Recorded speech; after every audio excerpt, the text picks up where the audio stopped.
আপোনালোকে যদি মোক আশীৰ্বাদ কৰে অহাবাৰ মোৰ মনত চেষ্টা হ'ব যে আপোনালোকৰ পৰা এটকাও নোলোৱাকৈ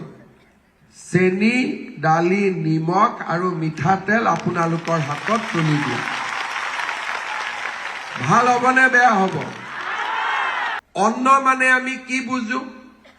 সাধাৰণ অৰ্থত দালি চেনি নিমখ তেল চাউল এতিয়ালৈকে আমি কি দি আছো আপোনালোকক মোদী ডাঙৰীয়াই চাউল বিনামূলীয়াকৈ দি আছে আৰু আমি আপোনালোকক 100 টকাত 1 কেজি দালি 1 কেজি চেনি আৰু 1 কেজি নিমখ দি আছো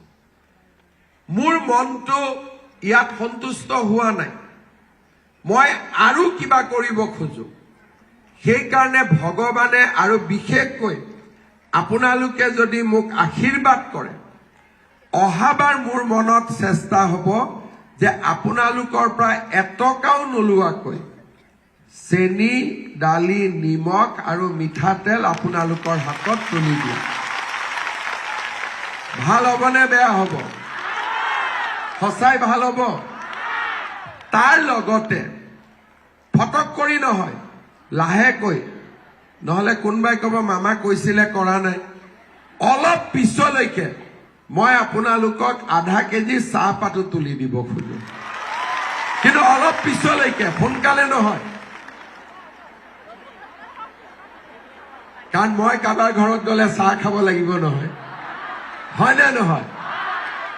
ইয়াৰ পিছত দ্বিতীয় অন্ন হল কিন্তু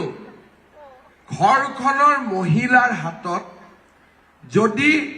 টকা থাকে অৰ্থনৈতিকভাৱে শক্তিশালী হৈ থাকে মহিলা গৰাকী যদি নিজৰ ভৰিৰ ওপৰত থিয় দিব পাৰে আমি হাজবেণ্ড সকলে তেতিয়া মহিলাসকলক সন্মান কৰো আমাৰ ওয়াইফ সকলক আমি সন্মান কৰো আপুনি বিচৰা বাতৰি পাব কেৱল নিউজ 18 এপত নিউজ 18 এপ ডাউনলোড কৰিবলৈ স্ক্যান কৰক এই QR কোড গুগল প্লে ষ্টৰতো পাব এই নিউজ 18 এপ